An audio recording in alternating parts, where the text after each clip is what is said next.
지난 금요일 뉴욕 증시는 이번 주 열리는 연방공개시장위원회를 앞두고 장중 등락을 거듭하며 보합세로 마감했습니다. 이명박 대통령은 오늘 환율과 글로벌 금융안전망, 국제금융기구 개혁, 개발을 서울 G20 정상회의의 4대 의제로 제시했습니다. 소비자 물가 상승률이 20개월 만에 처음으로 4%대로 올라섰습니다. 특히 이상기온 등에 따른 작황 부진으로 생선과 채소 등 신선식품 지수는 49.4% 급등했습니다. 국내 상장사 12곳 가운데 한 곳은 외국인 지분이 최대 주주 지분보다 많은 것으로 조사됐습니다. 국내 대표 기업들의 외국인 지분 매수가 몰린 가운데 특히 금융권은 최대 주주와 외국인 지분이 10배 이상 차이를 보이고 있습니다. 네, 출발 센 증시 시작하도록 하겠습니다. 지난 금요일 미국 증시는 혼조세로 마감됐습니다. 11월 2일과 3일을 세계 증시가 또 주목을 하고 있습니다. 양적 완화 규모가 얼마나 될 것인지, 그리고 미국의 중간 선거에서는 또 어떤 결과가 나올 것인지 이 경제에 미치는 파장에 대한 연구도 활발히 펼쳐지고 있습니다. 먼저 지난주 마감 상황부터 한번 살펴보도록 하겠습니다. 먼저 우리 시장부터 살펴봅니다. 코스피가 1.3% 조정을 받으면서 마감이 됐습니다. 외국인이 크게 매물을 내놨고요. 여기에 기관까지 매물을 내놓으면서 시장 심리를 악화시키는 모습이었습니다. 코스닥 지수 같은 경우는 0.1% 정도로 소폭 내리면서 그나마 선방하는 움직임을 보여줬고요. 원달러 환율은 1원 50원 정도 변동이 있었습니다. 수급 공방이 계속해서 가열되는 그런 움직임이었습니다. 아시아 지역 증시도 한번 살펴보도록 하겠습니다. 아시아 지역 증시, 먼저 일본부터 한번 살펴봐야 될 텐데요. 일본 증시 역시 엔화 때문에 상당히 힘들어하고 있습니다. 수출 기업들이 이 향후 전망 자체를 좀 부정적으로 현재 내리고 있는 상황입니다. 중국 증시 역시 하락하면서 마감이 됐습니다. 긴축 우려가 시장의 심리를 크게 악화시키고 있습니다. 소폭 내리면서 마감이 됐고요. 미국 증시 지난 금요일 혼조세로 마감이 됐습니다. FOMC 회의와 중간 선거 쪽으로 관심 크게 쏠리고 있는 상황입니다. 마감 지수 지금까지 살펴봤습니다. 네, 구체적으로 미국 증시 마감 상황 저희가 살펴보도록 하겠습니다. 서울경제신문 뉴욕 특파원이죠. 이하긴 기자 연결되어 있습니다. 안녕하세요. 네, 안녕하십니까. 네, 미국 증시가 보합권으로 마감됐다. 제가 이렇게 말씀을 드렸는데요. 구체적으로 어떻게 네네. 마감됐는지 설명 좀 해주십시오. 네네. 양적 완화에 대한 기대감 등으로 10월을 상승세로 마무리한 뉴욕 증시가 중대 고비를 맞을 전망입니다. 지난주 마지막 거래일이었던 지난달 29일 다우존스 지수는 전일 종가보다 4.54포인트, 0.04% 오른 11,118.49의 거래를 마감했습니다. S&P 500 지수는 0.52% 내렸고 나스닥 지수는 전날과 거의 변동이 없었습니다. 이로써 10월 한 달 동안 다우 지수는 3.1% 상승했고 S&P 500 지수는 3.7%, 나스닥 지수는 5.9%의 월간 상승률을 기록했습니다. 이날 미 상무부가 발표한 3분기 국내 총생산 성장률은 2.0%로 나타났습니다. 5분기 연속 성장세를 이어갔습니다만 두 자릿수에 육박하는 실업률을 끌어내리기에는 역부족이란 평가였습니다.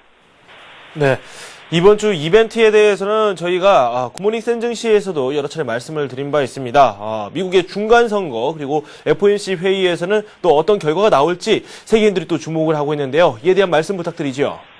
네, 이번 주에는 드디어 연방공개시장위원회가 열립니다. 그리고 중간선거도 실시됩니다. 먼저 2일에서 3일 개최되는 연방공개시장위원회에 대한 초미의 관심은 양적 완화의 규모, 즉 국채 매입을 얼마나 할 것이냐는 데 모아지고 있습니다. 앞서 언급한 것처럼 성장률은 여전히 낮은 수준에 머물러 있습니다. 물가도 1% 미만으로 낮은 수준입니다. 따라서 연준이 경기 부양을 위한 조치를 할 것이라는 점은 거의 확실해 보입니다. 하지만 그 규모에 대해서는 2,500억 달러부터 2조 달러에 달할 것이라는 등 전망이 크게 엇갈리고 있습니다. 대체적으로는 5천억 달러 선이 기준이 될 것이라는 관측입니다. 이보다 많을 경우 시장의 호재로 작용하는 반면 이에 못 미치면 실망감으로 주가에 부담을 줄 것이라는 분석입니다. 일부에서는 연준이 구체적인 목표를 밝히지 않은 채 매월 800억에서 1,000억 달러 규모의 국채를 매입할 것이라는 예상도 내놓고 있습니다. 네, FOMC 회의 결과에 대해 말씀을 해주셨는데 이 중간 선거에서 과연 공화당이 승리할 것인가, 민주당이 승리를 할 것인가, 이에 대한 논의도 활발히 펼쳐지고 있습니다. 각각 어떤 당이 이기던 간에 어떤 정책적 변화는 있을 것이다, 이런 평가가 나오고 있는데요. 어떻게 예상이 되고 있습니까? 네네. 2일 실시되는 중간선거에서는 하원 의원 전체인 435명과 상원 의원 37명, 주지사 37명을 새로 뽑게 됩니다. 이번 선거는 오바마 행정부에 대한 중간평가의 성격이 강합니다. 미국인들은 역대 중간선거에서 야당을 지지하는 성향을 보여왔습니다. 이번에도 마찬가지입니다. 공화당이 하원의 다수 의석을 차지할 것이라는 데는 이견이 없습니다. 31일 나온 온라인 매체 리얼 클리어 폴리틱스에 따르면 민주당은 175개, 공화당은 222개 지역구에서 승리할 것으로 예상됐습니다. 35개 지역구는 경합으로 분류됐습니다. 상원은 민주당이 49곳, 공화당이 45곳에서 우위를 보이고 있습니다. 6곳은 경합입니다. 민주당은 경합 지역 2곳만 차지해도 상원에서는 다수당의 위치를 지킬 수 있다는 것입니다. 공화당이 하원에서 승리할 경우 이는 주식시장에 장기적으로 호재로 작용할 것으로 분석되고 있습니다. 공화당이 친기업 성향을 보이고 있는 데다 기업들이 부담스러워하는 건보개혁 등 오바마의 개혁 정책에도 제동이 걸리고 감세 등에 대한 불확실성도 줄어들 것이란 기대 때문입니다.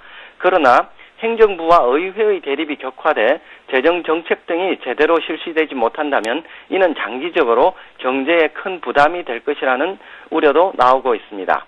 이 같은 대형 이벤트로 인해 뉴욕 증시는 주 초반에는 숨을 죽이고 이후에도 변동성이 크게 확대될 것이라는 관측이 나오고 있습니다. 네, 이 밖에 이번 주에 관심을 가질 만한 지표가 있다면 함께 소개해 주시죠. 네, 이번 주에는 경제 지표도 많이 발표됩니다. 이번 주 발표 예정인 지표 중에서 가장 관심을 끄는 것은 5일 발표되는 10월 고용 동향입니다. 비농업 부문 고용자 수는 6만 명으로 전월에 비해 증가할 것으로 예상되고 있습니다. 그러나 실업률은 여전히 전월과 같은 9.6%로 추정되고 있습니다. 이에 앞서 4일 발표되는 주간 신규 실업수당 신청자 수도 전주와 같은 44만 3천 명 선에 달할 것이라는 예상입니다. 이 밖에 이번 주에는 9월 개인소득, 소비지출, 개인소비지출 물가지수, 10월 공급관리자협회 제조업지수, 9월 건설지출 등 다양한 지표들이 발표됩니다. 또 화이자가 2일 실적을 발표하는 것을 비롯해 85개 S&P 500 종목이 이번 주에 3분기 실적을 공개합니다. 네. 그리고 상품 시장도 저희가 좀 정리를 해보도록 하겠습니다. 국제유가가 하락을 했고요. 금값 같은 경우는 상승하면서 마감이 되는데요. 구체적으로 내용 설명 좀 해주십시오. 네. 잠시만 기다려 주시기 바랍니다. 네. 국제유가 같은 경우는 81달러 43센트 쪽으로 지금 마감이 된 것으로 확인이 되고 있고요. 금값 같은 경우는 1%대 상승을 거뒀다고 합니다. 구체적으로 상품 가격 말씀 한번 들어보도록 하겠습니다. 잠시만요.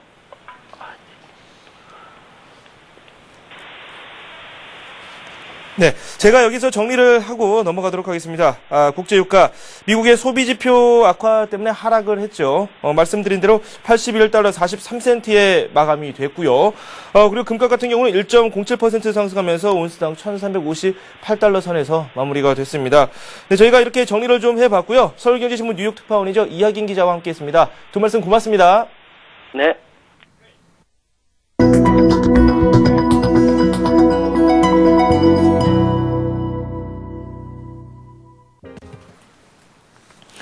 네, 오늘의 센 전략 시간입니다. 신한금융투자 영등포 지점의 조재석 부장과 함께하도록 하겠습니다. 안녕하세요. 예, 안녕하십니까. 네, 먼저 이번 주 전략을 한번 저희가 짜기 전에 예. 지난주부터 한번 되돌아봐야 될 것 같습니다. 1900선이 무너졌고 이게 낙폭도 좀 깊게 나왔거든요. 예. 지지를 좀 해야 된다라는 선이었던 게 1890 정도였는데 이 선마저도 가뿐하게 좀 무너뜨리는 그런 모습도 나오기도 했었고요. 시장 상황이 좋아지다가 갑자기 역전이 되는 그런 모습인데 좀 걱정이 되긴 하거든요. 어떻습니까? 예. 그렇습니다. 지난주에는 1900선 안착이 무난할 것 같은 분위기가 채 한 주를 넘기지 못하고 이번 주에 있을 그 대형 이벤트를 앞두고 경계감이 맞물리면서 2주에 최대폭을 하락하면서 지금 1880포인트대로 마감을 하면서 이렇게 했습니다.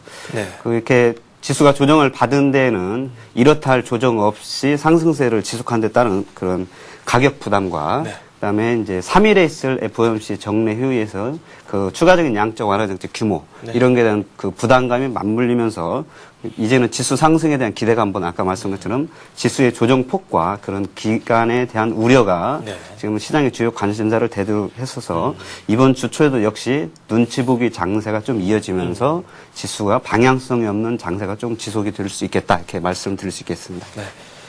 한치 앞을 알 수 없다라는 표현이 어떻게 보면 정확하겠네요. 네. 미국 쪽에서 저희가 좀 여러 가지 상황들을 정리를 해봐야 될 것 같습니다. 11월 2일, 3일 상당히 관심이 쏠리는 그런 부분인데 당장 뭐 이틀 앞으로 다가왔기 때문에 저희가 어떤 일들이 있을지 그 변수들을 한번 정리해보는 것도 좋을 것 같아요. 예, 지금 2일에는 미국의 뭐 중간 선거가 있을 예정이고요. 그다음에 3일에는 이제 FOMC 정례 회의가 있습니다. 그래서 3일에 이제 기준금리가 결정이 되고 추가적인 양적 완화 정책이 이제 발표가 되고요.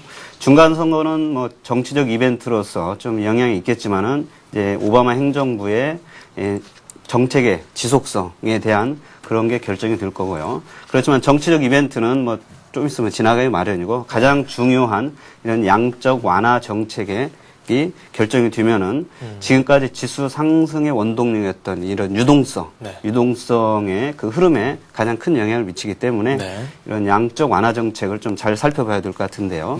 그 지금까지 양적 완화 정책이 그 지난 8월 말에 그 버냉키 의장의 그 코멘트가 나왔습니다. 그러고서 지금 지수가 9월과 10월 두 달간 거의 200포인트 가까이 상승을 했습니다. 따라서 그런 유동성에 기대해서 상승을 했기 때문에 특히 이머징과 아시아 증시가 많이 상승 영향을 받았기 때문에 양적 완화 정책 규모가 이제 지수 상승의 속도에 영향을 미칠 수 있다 볼 수 있겠는데요. 그 지난주까지 이제 그 G20 정상 그 재무회의 나오기 전까지는 약 1조 달러에서 2조 달러가 예상이 됐었는데 G20 재무장관 이후에는 지금 한 5천억에서 1조 달러가 예상이 되고 있습니다. 따라서 예상보다는 약간 규모도 좀 줄어들고 그다음에 실시 방법도 1차 양적 완화 정책 때는 한 번에 많이 쓰는 그런 충격요법을 썼는데 이번에는 좀 점진적으로 뭐 완만하게 이렇게 그 경제 상황을 봐가면서 실시하겠다는 거기 때문에 아무래도 조금 아주 긍정적인 것보다는 약간 중립적인 그런 위치로 좀 봐야 될 것 같습니다. 증시에 미치는 영향에 대해서는 뭐 당장은 뭐라고 판단을 내리기가 어렵겠네요. 사실 뭐 근데 그 지수가 좀 많이 올라왔습니다. 지금 두 달간 한 미국 다우지수가 한 11% 올라왔고 저희 증시도 지금 한 10% 넘게 올라왔기 때문에 그런 양적 완화 정책에 대한 긍정적인 건 이미 주가에 어느 정도 좀 반영이 됐기 때문에 실제 이게 발표가 됐을 때 지수에 미치는 영향이 그 기대감보다는 조금 더 오히려 적을 것도 이렇게 예상해 볼 수 있겠습니다. 뭐 구체적으로 투자 전략은 저희가 잠시 후에 한번 더 살펴보도록 하고요. 먼저 수급부터 저희가 천천히 살펴보도록 하겠습니다. 이 외국인들이 그래도 매수를 꾸준히 해오긴 했어요. 뭐 적게나마 매수를 했었는데 지난 금요일 갑자기 매도로 돌아섰거든요. 뭐 단 하루로 저희가 어떻게 성급하게 판단을 내리기도 상당히 어렵지만 그래도 우려스러운 부분은 마찬가지라서 그 부분부터 한번 좀 살펴봐야 될 것 같아요. 저는 외국인들이 지금 시장의 원동력인데요. 지난 금요일에 현선물과 동시 매도를 통해서 한 1조 원 넘게 매도를 해서 이제 시장의 우려감은 좀 있습니다. 그러나 지금 9월에는 한 4조 3천억 정도를 샀고요. 그다음에 10월에는 4조 1,500억 정도 순매수를 해서 올해 10월까지 약 지금 16조 원 정도를 사고 있습니다. 그래서 참고로 보면 작년 2009년에는 지수 1000포인트에서 1700포인트까지 700포인트를 상승시키면서 32조 원어치를 샀습니다. 올해는 지금 지수 저점이 1540이고 고점이 1920포인트인데요. 약 400포인트 올리는데 16조 원 정도가 투입이 됐습니다. 그래서 단순 계산상으로만 따지면은 작년 한 100포인트 올리는 데는 한 4조 4천억 정도가 소요됐고요. 올해는 100포인트 올리는데 한 4조 1,500억 정도가 지금 들어가고 있습니다. 뭐 올해는 또 연기금도 좀 이렇게 같이 도와줬고요. 따라서 그 금액 자체는 약간 줄어들고 있어서 그 향후에 그 유입되는 양은 조금 줄어들 수 있겠지만은 그래도 그 100포인트당 올리는데 그 외국인들의 영향력이 조금씩 더 줄어들고 있기 때문에 향후에도 외국인들의 영향력은 더 크기 때문에 그 외국인들의 그 지수에 미치는 영향력을 잘 체크를 하시면서 특히 외국인들의 매도가 지속이 되는지 지금 한 달에 한 4조 원 정도 샀기 때문에 역시 한 2, 3조 원 매도가 나오는지를 좀 살펴봐야겠지만은 현재로서는 그 미국의 그 양적 완화 정책을 하는 목적이 그 미국의 국채 매입을 통한 장기금리 하락 유도를 통해서 네. 투자 활성화를 하고 네. 또한 달러와 약세를 통해서 수출 증대를 통해서 제조업을 회복시키고 이와 더불어서 그 고용 증대라는 그런 경제 자생력 회복의 목표를 두고 있기 때문에 네. 급격한 그런 자금 이탈은 좀 낮을 것으로 보이고 있습니다. 쉽게 말해서 이번 주 역시 외국인 수급 한번 잘 살펴봐야 되겠네요. 예. 네, 기관 쪽도 한번 살펴볼까 합니다. 투신권에 대해서 저희가 한 2주 동안 계속해서 이야기를 했었는데 예. 투신권에서는 계속해서 매물이 나오고 있습니다. 지수가 올라도 팔고 내려도 팔고 있는데 예. 뭐 이 부분은 저희가 어떻게 설명을 드려야 될까요? 예, 지금 기관들이 조금 제 예상으로는 사실 한 1900선 가면은 네네. 좀 환매가 좀 멈추고 오히려 자금이 좀 유입이 되지 않을까도 기대를 해봤었는데 네. 여전히 아직도 투신권 매도는 좀 지속이 되고 있습니다. 그래서 네. 아직까지는 그 투신권 매도세가 1900선에서 한 2000선에 들어온 자금이 한 10조 원 정도 예상을 하고 있었는데 네. 지금 현재 지속적으로 환매가 되고 있습니다. 그래서 아직도 환매는 조금 더 지속이 되리라고 보여지고 있고요. 네. 또한 지수 1900선에 오면서 오히려 이제 신규 자금 유입은 조금 이렇게 투자자분들이 좀 어렵게 생각하는 것 같습니다. 네. 그래서 일선 창구에서는 많이 이렇게 적립식 펀드를 많이 권유를 하고 있는 입장이다 네. 보니까 거치식으로 들어온 자금이 아무래도 적다 보니까 유입되는 양보다는 유출되는 규모가 크기 때문에 네네. 당분간은 조금 더 펀드 환매는 좀 이어지라 보고 있습니다. 네. 기관 쪽 상황도 여의치 않고 외국인 상황은 단기적으로 일단은 상당히 좋지 않은 그런 모습입니다. 그렇기 때문에 이번 주장 한번 저희가 잘 살펴봐야 되겠죠.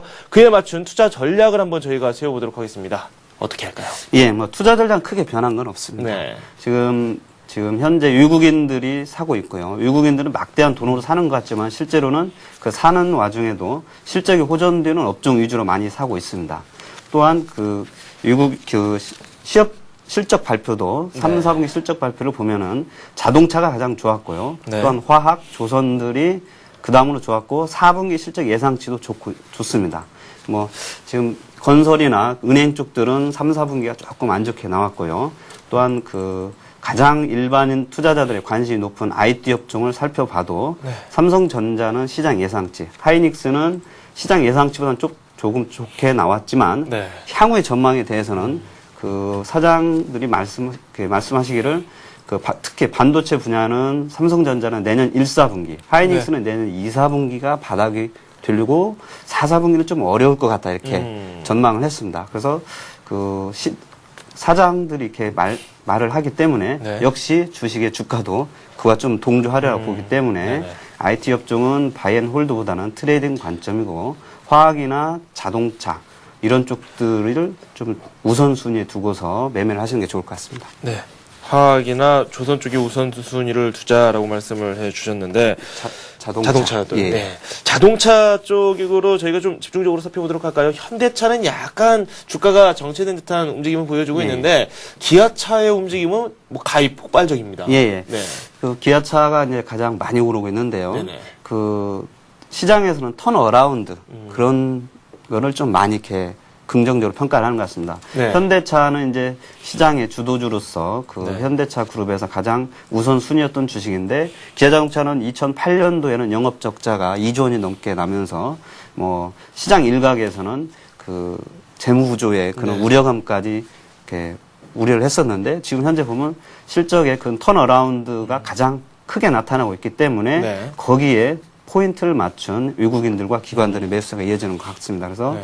내년 상반기까지는 여전히 기아차가 조금 더 우위가 두고 그 이후에는 이제 현대차가 조금 더 우선순위에 둬야 될 것 같습니다. 네. 히어로죠, 기아차. 최근적인 히어로인데 많은 분들이 잘 오르는 주식을 한 번씩 보면은 가담해보고 싶은 생각이 들어요. 예. 어떻게 생각하세요? 지금 우선순위에 두는 업종을 일단은 타겟으로 좀 보시는 게 좋을 것 같고요. 네네. 또한 11월은 10월보다는 상승세는 조금 둔화되리라고 보여지기 때문에 네. 추격 매수보다는 약간 조정식 매수 전략이 좀 유효할 것 같고요. 네.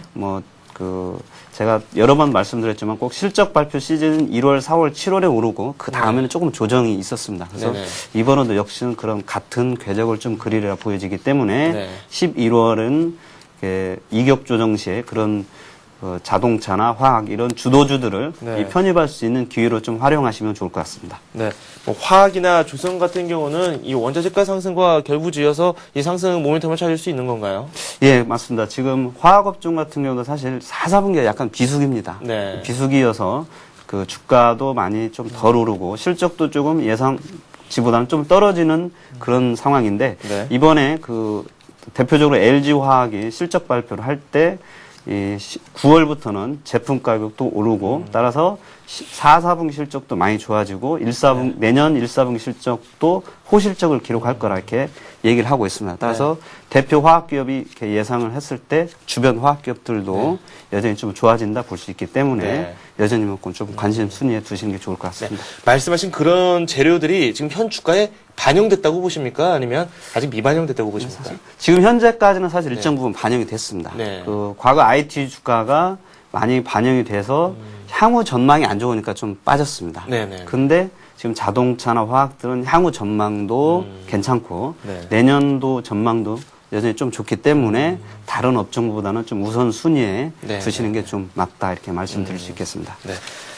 IT 전략은 뭐 항상 저희가 질문을 드리고 있어요. 예. 그만큼 관심이 많으신 분들이 상당히 많거든요. 예. 너무 많이 하락하고 있거든요. 예, 맞습니다. 사실 뭐 IT 저도 관심도 많고요. 네네. 일반 투자자분들의 문의도 가장 많은 상황인데요. 아까 말씀드렸듯이 삼성전자가 이번에 영업이익의 한 70%가 사실 반도체였고 하이닉스는 뭐 100% 반도체 업체인데 그런 반도체의 그런 업황이 아직은 조금 어렵다라고 업계 자체에서 그렇게 얘기를 하고 있고 내년도에는 지금 설비 증설이 약간 지금 이번에 좀 줄어들고는 있습니다만 그 여전히 설비 증설을 많이 했기 때문에 내년에는 오히려 약간 공급 과잉에 대한 그런 우려도 시장에서는 아직 사라지지 않고 있는 형편이기 때문에 이게 시간이 조금 약간 지나야 그런 불확실성이 조금 줄어든다 이렇게 말씀드릴 수 있겠습니다.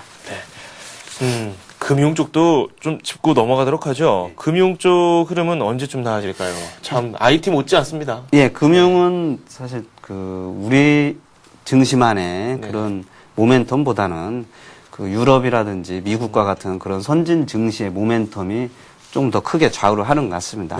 그 부동산 경기도 좀 안 좋고, 그다음에 이런 건설 경기라든지 이런 쪽들이 조금 그 분위기가 좀 좋아져야 그런 은행권 주식에도 좀 모멘텀이 좀 들여야 보여지기 때문에 사실 내년도 실적에 가장 좋아지는 업종을 이렇게 많이 얘기하면은 은행도 얘기를 하고 있습니다.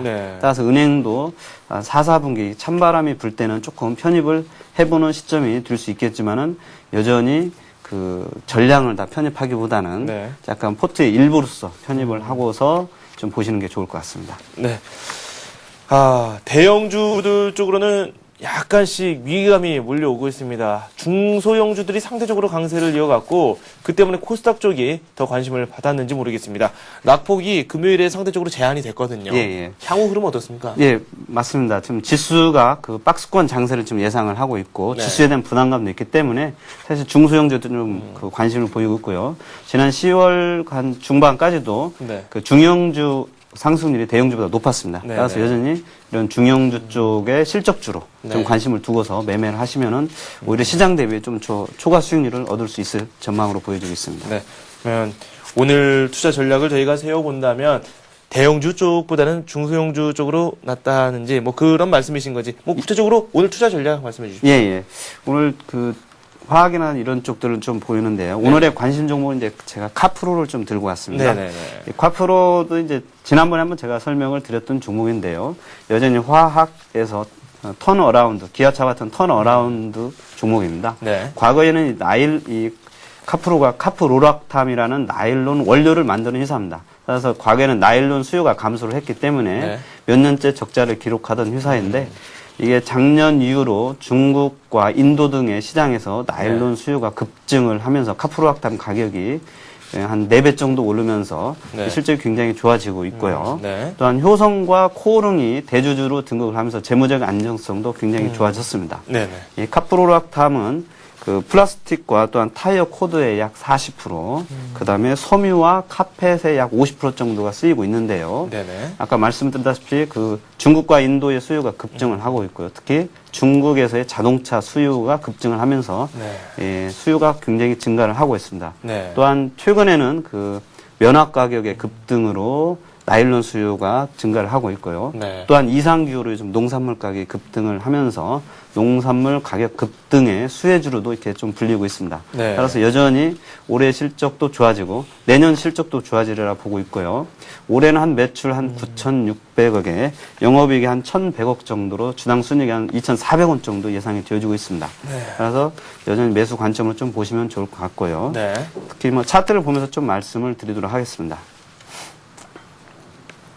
차트를 보시면은 외국인들이 지속적으로 순매수를 하면서 사실 네. 우상향 추세를 지속을 하고 있습니다. 네. 어떻게 보면 좀 부담스러울 수도 있는데요. 네.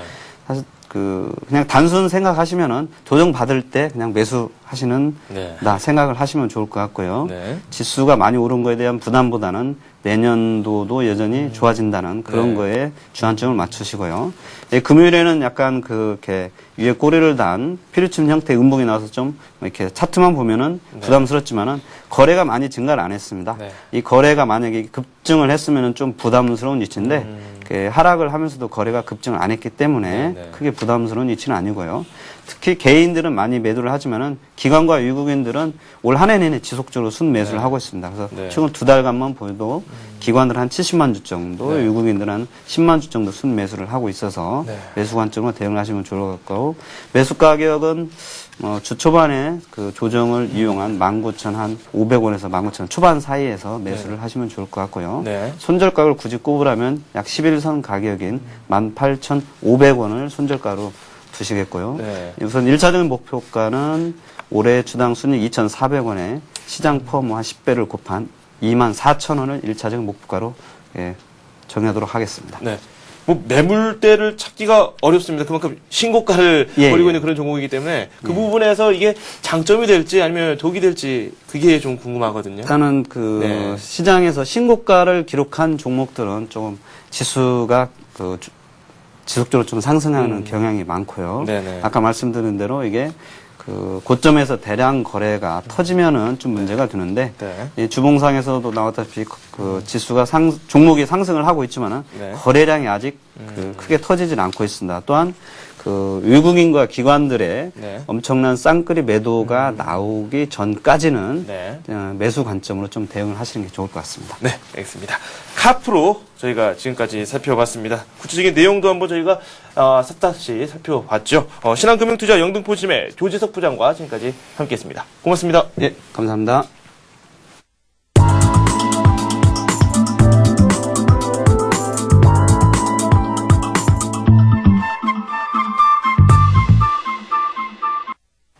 네, 뉴스 속 테마주 살펴보도록 하겠습니다. 신한금융투자 상암지점의 최소은 과장 전화 연결되어 있습니다. 안녕하세요. 예, 안녕하십니까. 네, 지난주에 저희가 살펴봤었던 종목이 효성 그리고 동국에센스입니다.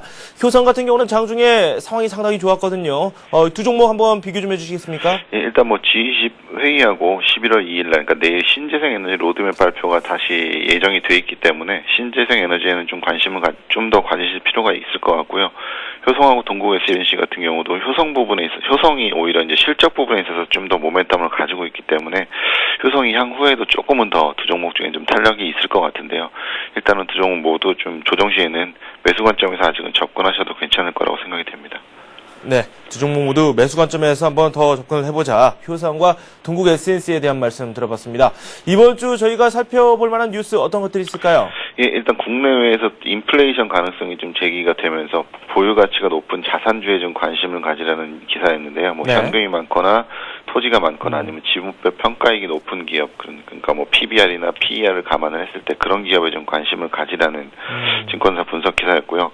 관련 종목으로는 언급된 것이 이제 영업무역, 현대미포조선, 그리고 삼양화학, 넥센, 삼양사 같은 종목들을 좀 들을 수 있을 것 같습니다. 네. 지금 이렇게 뭐 영업무역이라든지 현대미포조선 이렇게 종목명을 구체적으로 말씀을 해주셨는데 말씀해주신 종목이 좀 몇 개가 됩니다. 그 중에서 저희가 추려서 살펴보도록 하죠. 어떤 종목을 중점적으로 살펴볼까요? 예, 일단 영업무역을 좀 말씀을 드리겠는데요. 일단 영업무역 같은 경우는 패션 업종 내에서 가장 좀 저평가된 회사로 좀 보실 보시면 될 것 같고요. 수출주보다 일단 내수주에 좀 관심을 가지라는 기사도 많이 나왔고, 내년 실적 기준으로 해서 PER도 한 5.3배, PBR도 0.9배 수준으로 밸류에이션 매력도 좀 가지고 있습니다. 또한 회사 자체적으로 봤을 때 이제 방글라데시에 이제 신발 공장을 라인에 증설을 했는데, 그 부분이 이제 본격적으로 실적에 좀 가미가 될 것 같고, 환율 급락이 또 일단 마무리되는 국면, 그리고 영업이익률 개선, 그리고 내년부터 실시가 되는 IFRS 회계기준 변경에서 자회사 실적 부분이 실적에 좀 크게 가미가 되면서 실적은 지속적으로 내년에는 좀 더 주목할 필요가 있을 것 같습니다. 또한 최근 들어서 기관의 수급 역시 좋은 모습을 보이고 있어서 현재 가격대에서 플러스 마이너스 1% 안에서는 좀 매수를 하시는 것도 크게 무리가 없어 보이고, 목표가는 13,000원 정도 전고점을 좀 뚫는 흐름이 나오지 않을까 생각이 됩니다. 네. 영원무역 말씀을 한번 저희가 들어봤고요. 이 두 번째 종목도 살펴보도록 할까요? 예, 두 번째는 최근에 좀 많이 이슈가 됐던 조선 업종 중에 현대미포조선인데요.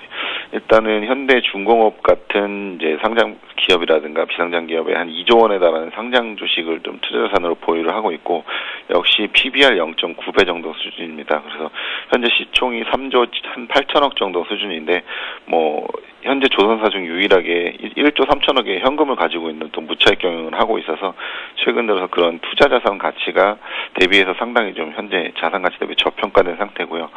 업종 자체로 봤을 때도 16.7%에 달하는 일단 영업이익률, 그리고 기존에 2년 전에 높은 선가가 좀 유지되고 있을 때 매출한 부분이 올해까지는 일단 반영이 될 것으로 예상이 돼서 내년까지는 일단 실적 부분은 크게 무리가 없어 보입니다. 또한 현재 수주 잔액이 29억 불인데요. 올해 목표가 23억 불이었습니다. 그래서 그 부분도 이미 초과 달성을 해서 내년 실적 부분을 감안을 했을 때도 일단 가격은 좀 메리트가 있어 보이고요. 매수가는 역시 현재 주가 수준에서 플러스 마이너스 1%에서 매수하셔도 될 것 같고, 목표가는 한 23만 원 정도 예상하시면 될 것으로 생각이 됩니다. 네, 두 종목 살펴봤는데 두 종목 모두 시초가에서 플러스 마이너스 1% 선에서 한번 매수를 해보자 이렇게 말씀해 주셨고, 저희가 영업무역과 함께 현대미포조선에 대한 말씀 드려봤습니다. 두 말씀 고맙습니다. 예, 감사합니다. 네, 지금까지 최성훈 과장과 함께했습니다.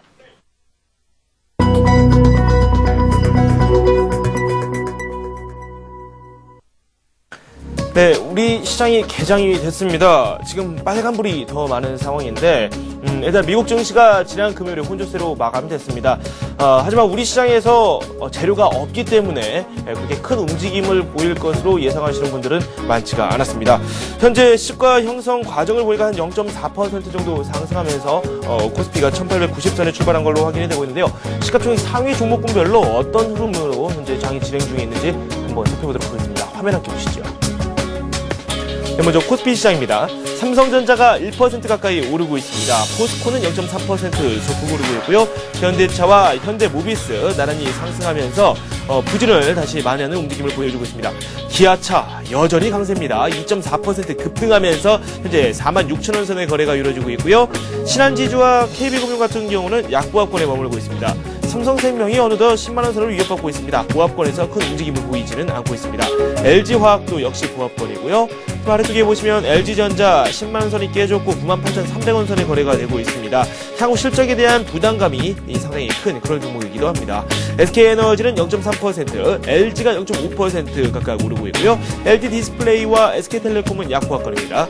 하이닉스, 롯데쇼핑 나란히 상승하고 있고요. 그리고 KT 같은 경우는 보합권입니다. 우리금융은 0.3% 내리면서 금융주의 흐름이 오늘 상당히 좋지 않다는 사실을 알 수 있습니다. 신세계는 0.5% 상승하고 있고요. 삼성물산 그리고 NHN 나란히 0.5에서 0.6% 내리고 있습니다. KT엔진은 강보합이고요. 현대제철, 삼성전기 보합권에서 큰 움직임을 보이지 않고 있습니다. 두산중공업은 0.1% 내리고 있고요. 삼성화재가 0.5% 내리고 있습니다. 기업은행은 0.6% 오르면서 금융업종 가운데는 유독 상승세를 현재 보여주고 있습니다. 코스닥 쪽도 살펴보도록 하겠습니다. SL트리온이 1%의 상승세를 보여주면서 최근에 상승세 계속해서 이어나가고 있습니다. 서울반도체는 0.5% 소폭 오르면서 다시 한번 4만원 선을 노려보고 있고요. SK브로드밴드는 0.7% 상승하고 있습니다. 포스코 ICT 역시 비슷한 흐름이 나오고 있고요. 반면에 메가시티가 중국 진출에 대한 기대감으로 상당히 급등세를 연출을 했었는데 그 이후에 추세가 약간 꺾인 듯한 모습입니다. 20만원 아래에서 현재 장을 시작하고 있습니다.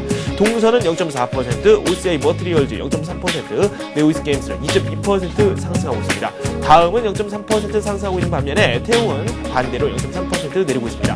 SFA는 0.7% 오르면서 현재장 진행 중에 있습니다. 코스닥은 528로 시작하고 있고요. 상승률은 0.4% 현재 기록하고 있습니다. 네, 이렇게 해서 시가총액 상위 종목들 출발 상황 저희가 지금까지 살펴봤습니다. 네, SK증권의 원종혁 연구원 연결해서 출발 상황 진단을 내려보도록 하겠습니다. 안녕하세요. 안녕하십니까? 네, 현재 출발 상황 저희가 정리를 좀 해봐야 될 것 같습니다. 코스피, 코스닥 모두 상승하고 있네요. 예, 그렇습니다. 현재 코스피는 8.47포인트 상승한 1891포인트를 기록하고 있고요. 코스닥은 2.38포인트 상승한 528포인트를 기록하고 있습니다. 주말 미국 시장이 보합 수준에서 마감했지만 우리나라 시장은 지난주 하락폭을 약간의 좀 만회하는 모습이고요. 현재 외국인은 플러스 100억 원의 순매수를 보이고 있고 기관은 마이너스 50억 원의 순매도를 보이고 있습니다. 업종별로 잠깐 보면요. 전반적으로 반등이 좀 나오고 있는데 실적이 좀 양호한 것으로 매우 좋게 나온 현대차나 기아차, 현대모비스 이런 자동차주들이 좀 시장을 선도하는 모습이고요.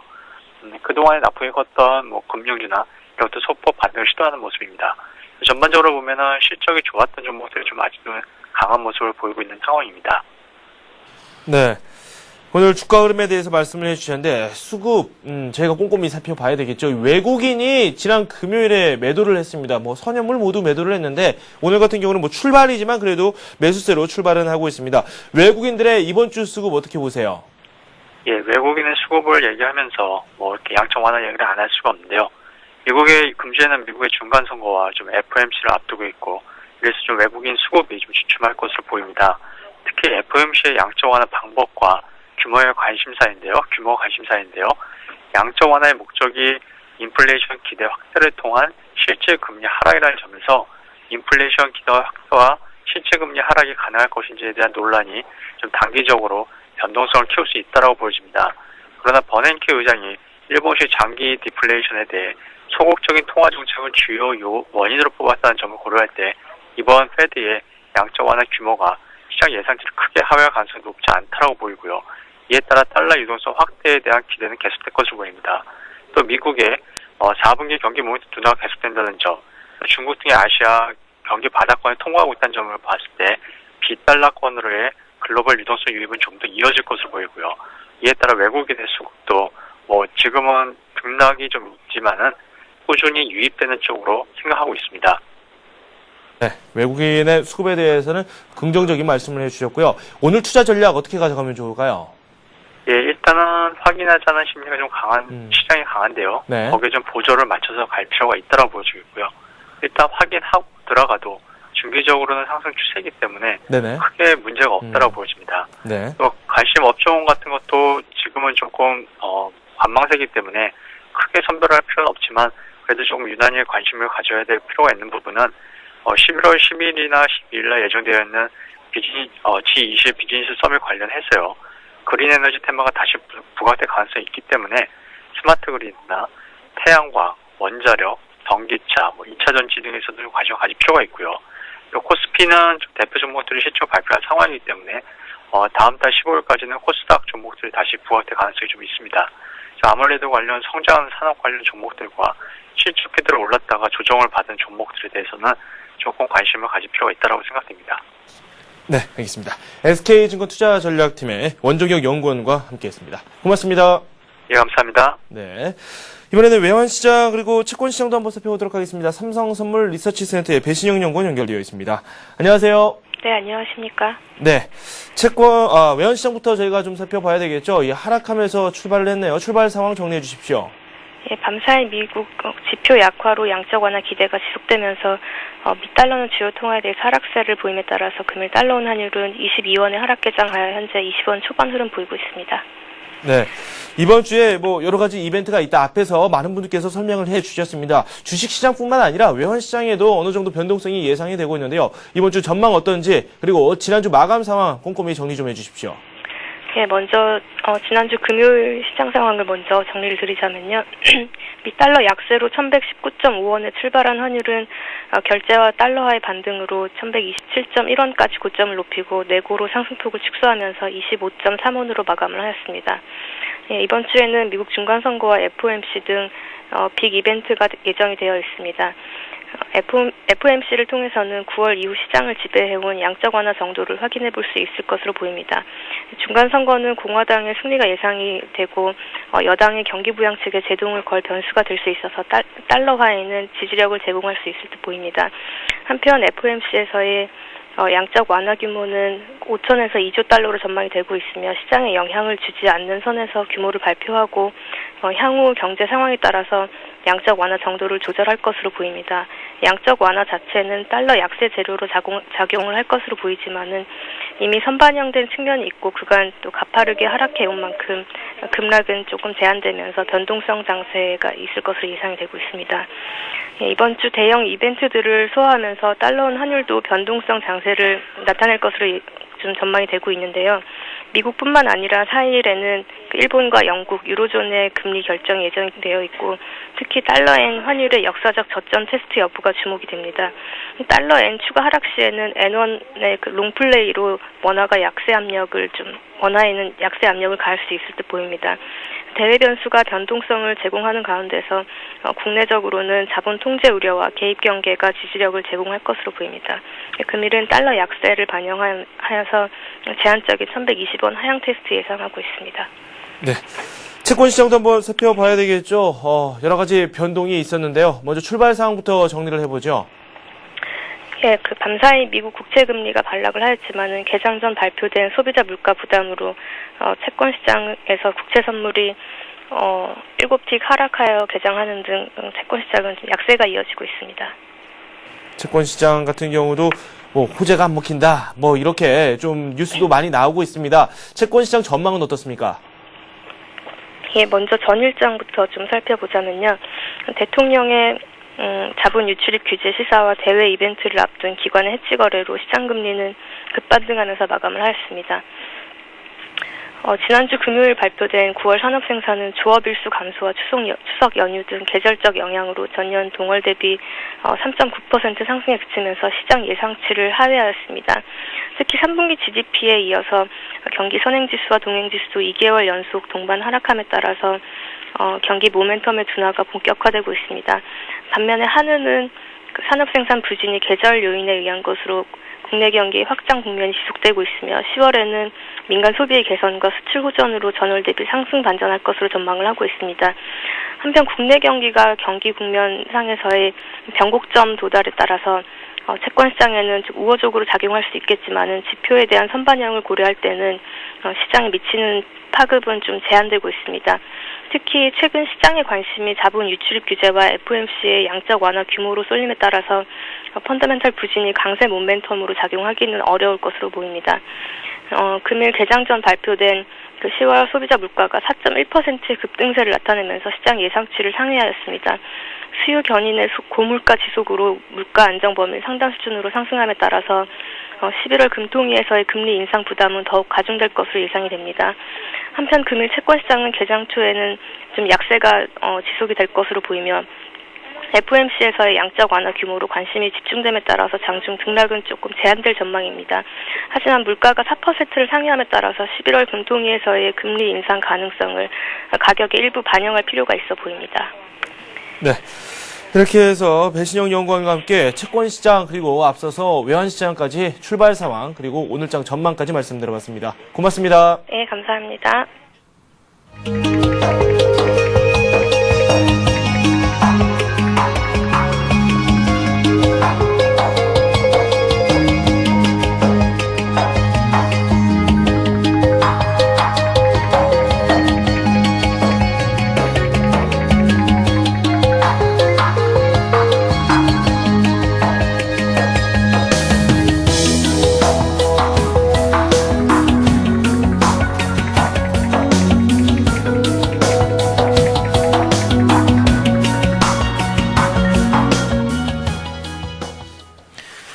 네, KTB 투자증권의 박석현 연구원 전화 연결되어 있습니다. 현재 장에 대한 이야기를 더 나눠보도록 하겠습니다. 안녕하세요. 네, 안녕하십니까? 네, 상승 출발은 했는데 코스피가 다시 꺾였습니다. 현재 상황 어떻게 보시는지요? 예, 장 초반에 일단 상승 출발을 기록을 했는데요. 지난 금요일 날 코스피가 좀 많이 조정을 받았었죠. 반면에 이제 주말에 미국 시장은 큰 폭의 조정보다는 보합권으로 마감을 했기 때문에 지난 주말 낙폭에 대한 만회 시도가 장 초반에 있었던 것으로 볼 수 있을 것 같고요. 다만 지금 현재는 소폭 약보합권으로 지금 다소 좀 밀린 상황인데 수급적인 측면에서 외국인이 매도를 장 초반에 기록을 하고 있는 모습이 다소는 수급 부담 요인으로 좀 작용을 한 것 같고요. 전반적으로는 이번 주 FOMC 회의를 앞두고 있는 상황이고요.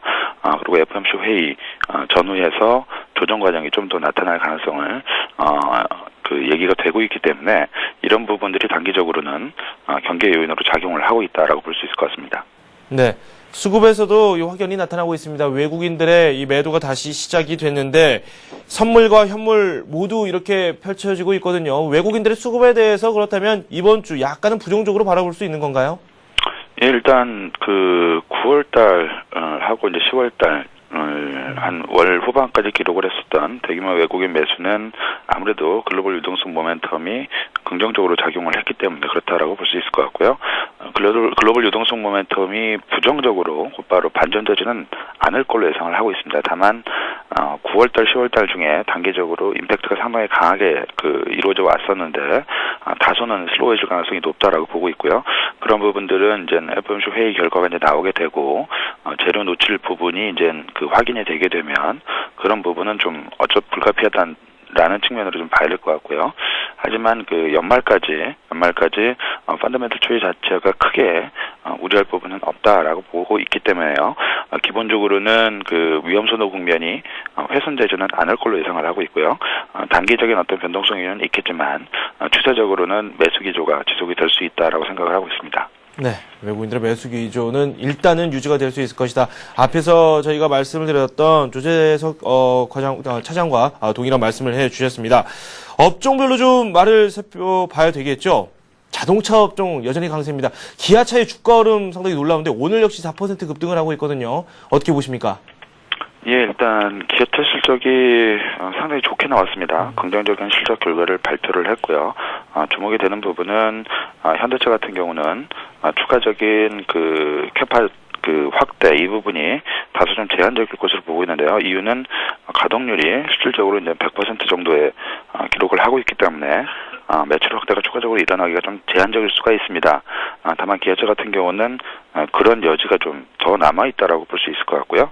특히 이제 국내 공장뿐만이 아니라 해외 공장 측면에서도 추가적인 어떤 가동률 상승을 내년까지 기대를 해볼 수가 있기 때문에 이런 부분들은 매출 측면에서 기아차한테 유리한 국면으로 작용할 가능성이 높다라고 분석이 되는 것 같습니다.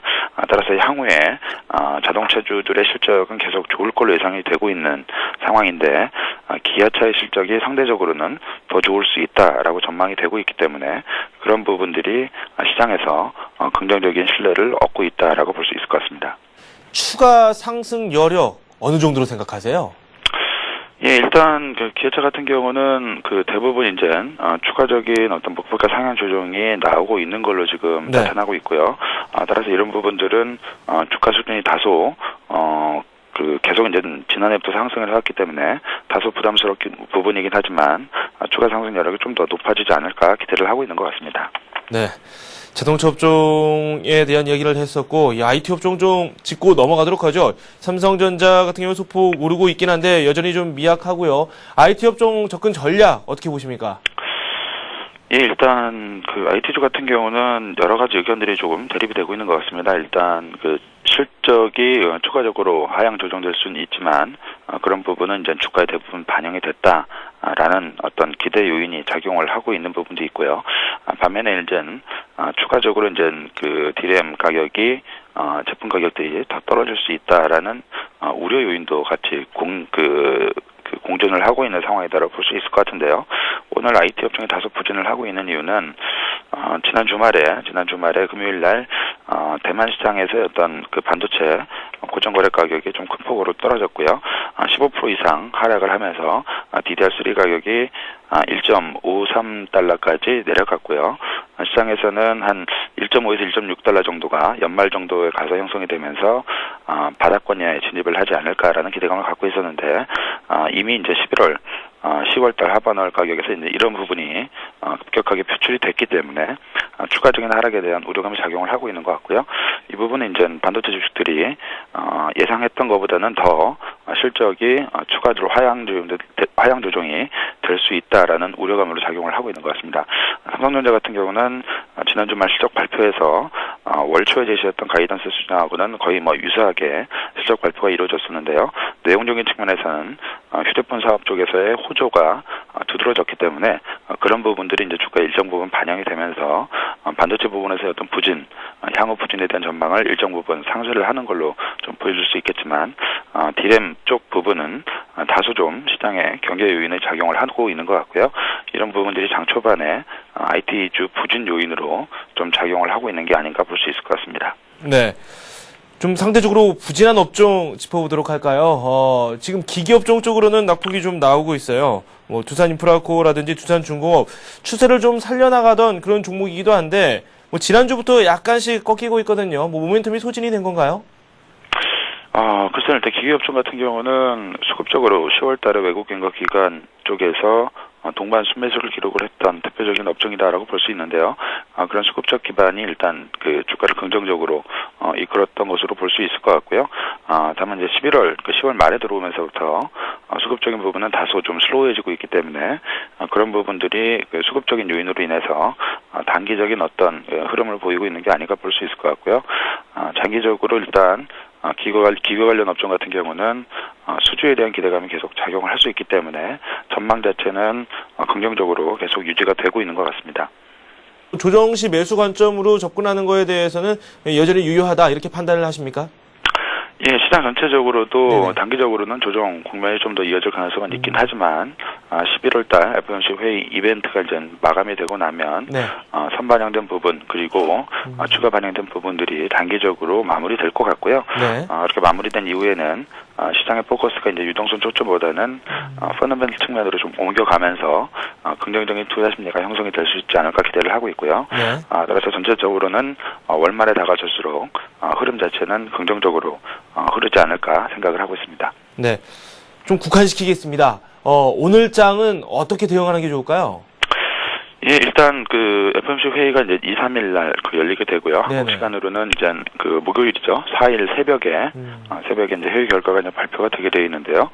그 전까지는 시장 흐름이 변곡점을 찾거나 어떤 그 분기점을 찾기는 좀 어려울 것 같고요. 네. 그때까지는 제한적인 흐름 속에서 시장 흐름이 전개될 가능성이 높다라고 생각을 할 수 있을 것 같습니다. 주가가 큰 폭으로 조정받지도 않을 것 같고요. 네. 그렇다고 일단 1900포인트 이상으로 탄력적으로 오르기도 힘들 걸로 예상이 되고 있기 때문에 네. 단기적으로는 보합권 움직임이 지속이 된다라는 쪽에 초점을 맞추고 시장 대응을 해야 되지 않을까 예상이 되고 있습니다. 네, 알겠습니다. 네, 이렇게 해서 구체적인 시장 상황도 저희가 살펴봤습니다. KTB 투자증권의 박석현 연구원과 함께했습니다. 고맙습니다. 예, 감사합니다. 네. 코스피가 다시 상승 전환을 했습니다. 하지만 상승폭이 그다지 크게는 나오고 있지 않고요. 0.16% 오르면서 1885.99를 기록하고 있습니다. 코스닥 쪽이 그나마 동력이 더합니다. 0.3% 오르면서 528을 걷고 있습니다.